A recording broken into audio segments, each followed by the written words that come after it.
Welcome on back to year 3 of Skippers. Today I have 6 must-draft players for your fantasy baseball teams. Last year it was the road to 10,000 subscribers. This year we are on the road to 30,000 subscribers. So subscribe, join the Discord. Gonna have a lot of this content coming out in the preseason. Today, 2 early round picks, then I have 3 guys around 100 ADP, and then 1 guy that is outside the top 200. Let's get into the players. First must-draft player this season is going to be Corey Seager of the Rangers. His ADP is 54. Last season, he hit 245 with 33 home runs, 83 runs batted in, 3 stolen bases, and a 772 OPS. Last year, that was a career high for him in home runs at 33, but he still ran a career low batting average on balls in play by nearly 60 points. He had the second worst weighted on-base average of his career and only a rated runs created plus of 117. Although Seager only hit 244, his expected stats were elite. His expected batting average, expected slug, and expected weighted on-base average were all in the top 4% of the league. Looking at the numbers, Seager could probably work on an approach change here as he saw the least amount of fastballs in his career and only hit 223 against sliders. He ran the highest chase percentage of his career, but still managed his second highest zone contact percentage. But now we get into the fun stuff. There might be no player in baseball that will benefit more from a shift ban than Corey Seager. Seager was shifted on 92.8% of his at-bats last season, and he pulled 107 ground balls into the shift, nearly 20 more than the next closest player in Charlie Blackmon. Of those 107 pulled grounders into a full or partial shift, he managed only all of 6 hits, an .056 average. Now we go into a spot where Major League Baseball has banned the shift. The second baseman have to be on the infield, and there can only be a first baseman and second baseman on that side of the field. This should only help benefit Corey Seager, and those pulled ground balls that go into the outfield won't result in as many outs, and he should run a much higher batting average on balls in play. The only season where Seager had better batted ball data was 2018, in a season in which he only played 26 games. Being in the pitcher-friendly parks of the AL West, it'll be nice to take some division games away with these new balanced schedules, and I am betting on Corey Seager to have a big, I wouldn't even say bounce back, but just a big season this year, and I love him as a must-draft player. The second must-draft player is going to be Brandon Woodruff of the Brewers. He has an ADP at 37. Last season, 13-4, 3.05 ERA, 190 strikeouts, 107 whip, and 153 and a third innings pitched.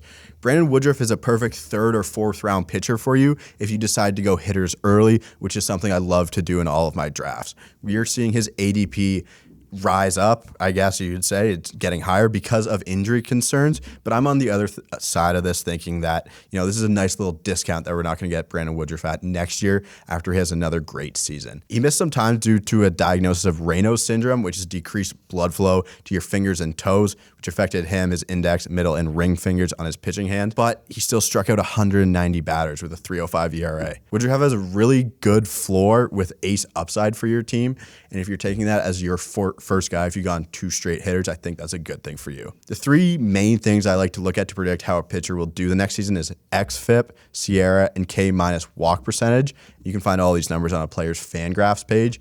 And what people thought was a down year for Woodruff, he still had a 3.17 xFIP, a career best SIERA, and a really good strikeout minus walk percentage of 23.9%. Again, Brandon Woodruff is an elite strikeout guy. He got a bunch of wins for a good Brewers team, and I think they should be decent again this year. He has a really good fastball that misses a lot of bats, paired with great off-speed pitches that includes one of the best changeups in all of baseball, which was a 54% whiff rate on that changeup, which is the best by any starting pitcher in all of baseball. His called strike and whiff rate is in the 94th percentile, and if he gets back to limiting hard contact consistently, he will be an elite option where he should be like the 4th or 5th starter off the board, but at this point he's going 9th or 10th. He's projected to be the 4th best starter FIP-wise in baseball, which again can help him outperform this ADP. I think he's a really safe bet in your leagues, and someone I'm pretty comfortable with is going to anchor my rotation in my fantasy baseball leagues. Third must-draft player is going to be Vinny Pasquantino of the Royals. An ADP of 93, hit 295, 10 homers, 26 runs batted in, a stolen base, and an 833 OPS last year. Pasquantino is a guy, for people who don't really pay attention to what happened last season, they're not going to love his ADP, I don't think, because he kind of seems unproven at the major league level, but I think the underlying numbers really just take that away from me. I think he needs to be a staple on your team if you are playing in a points league as well.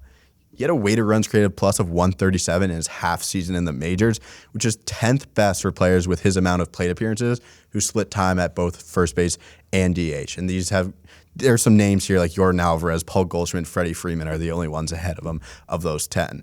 His isolated power at the major league level was his lowest across any level he had played in the minors by over 100 points. He hit 28 home runs in his 140 games last year between AAA and the majors, but had 75 walks in that time as well. In his 72 major league games, he had one more walk than he had strikeouts, and that type of plate discipline with the ability to hit for contact and power are going to make Vinny Pasquantino a really special player at the major league level. Kind of reminds me of a Freddie Freeman type at the plate. Against fastballs and breaking balls last season, which are sliders and curveballs, he slugged over .507. His hard contact percentage and strikeout rate were in the 97th percentile. On-base percentage, expected average, expected weighted on-base average are all in the 99th percentile. And I'm going to bet on him to find his power stroke at the major league level this season. Time to go a little deeper. I have Seiya Suzuki as a must-draft player from the Cubs with an ADP of 113 last season, 262 average, 14 home runs, 46 runs batted in, 9 stolen bases, and a 769 OPS. It's incredibly hard to hit at the major league level. We know that, but especially in your first go-around, as Suzuki was. He started off really hot, and then he had some expected decline as people started to game plan him better, throw him different pitches, then some injury troubles. But the thing that really excites me for what happened last season with Seiya Suzuki was his slash line of 315, 392, 514 over his final 125 plate appearances of the season. There are only 20 players in all of baseball projected by Steamer to have 25 home runs and 10 stolen bases, and one of those players is Seiya Suzuki. If you've watched this show before, you'll know that I love players who can hit for power and who can steal bases. That's something that you need in fantasy baseball, especially when you're trying to cover all 5 categories in a roto league or you're playing head-to-head cats. When you get these players outside of the top 100 in ADP, I think you'd be crazy not to take a chance on them, and that's exactly what I'm going to do this season with Seiya Suzuki. What makes him a good bet as well for the season is his advanced approach. He's a 28-year-old guy. He had a low chase rate, low swing strike rate, and a barrel percentage over the 77th percentile. If I need to cover 5 outfield spots for my fantasy team, I'm taking him as often as I can. There are reports that he's bulked up over 20 pounds of muscle to hold up better during the season, so the injury concerns won't be a bad thing. And if you bulked up over 20 pounds of muscle, that should help us power-wise and improve on his weighted runs created plus of 116 last season. Let's get a little bit gross here. My 5th must-draft player this season is going to be Blake Snell of the Padres, an ADP of 115. Last season, 8-10, a 3.38 ERA, 171 strikeouts, 1.2 WHIP, and 128 innings pitched. After the All-Star game, his numbers are through the roof. Blake Snell was awesome in the second half. He was only one of 4 pitchers that had all of their pitching indicators, FIP, XFIP, SIERA below 3, and a K percentage greater than 30%. Those 4 pitchers, Carlos Rodon, Blake Snell, Aaron Nola, and Zach Allen. What Blake Snell did well last year is his changeup usage went down. It was not a very good pitch for him. His slider usage in the second half went way up. It's his best pitch. If you throw your best pitch more, it's going to be very beneficial. Something that Joe Musgrove did as well when they had the pitching coach change in San Diego. He took away some of the bad pitches, and then Joe Musgrove saw some awesome success. He got some better fastball placement. He's kind of the same issue as Jose Barrios, just missing middle with his fastball. Issue at the big league level. Hitters can hit fastballs down the middle, and he improved his first pitch strike percentage by 7.1% in the second half. Again, the second half, he was top 7 in ERA, FIP, XFIP, swing strike rate, and strikeout minus walk percentage. On the season, he finished with a FIP of 2.8. Anything under 3, I think, is pretty good. A 96th percentile strikeout rate while still running a high batting average on balls in play.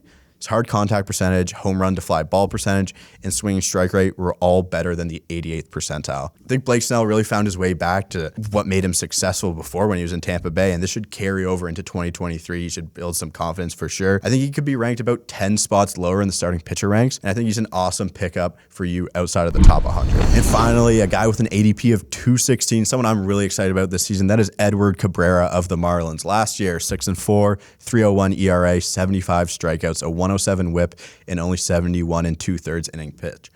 Edward Cabrera could realistically be this year's Spencer Strider and on the verge of a big breakout if he can trim the walk numbers. He has some of the best pure stuff in all of baseball, and when I'm looking for a breakout, I want someone with big-time stuff where we can work on the control, not a guy with a ton of control who's going to throw 91 with below-average stuff. You're just going to get shit pumped all the time. That's how things work.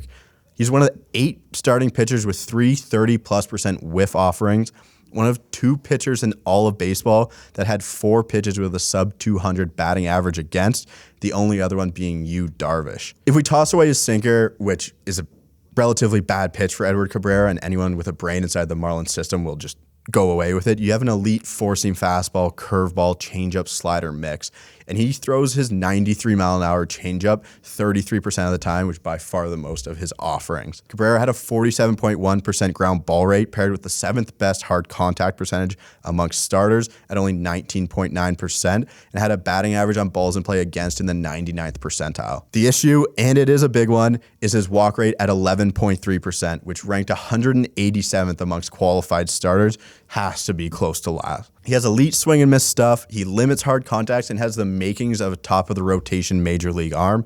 And I don't want to leave my drafts without a guy that I can take at an ADP of 216. So I'm leaving my drafts with Edward Cabrera. I'm going to trust the Marlins pitching guys to work their magic on him. They have Jesus Luzardo, is that same type of guy who has so much potential. If we can harness some of that and throw more strikes, they're going to be really, really good. So I think they fix the command issues, and I think Edward Cabrera takes a huge leap in 2023. Thanks again, everyone, for watching. Skippers is back for the season. Make sure you subscribe for all the content. We'll be getting you mock drafts, must draft players at all the positions. We'll be doing some sleepers and a lot more. Thank you, everyone, for watching, and we will see you next time.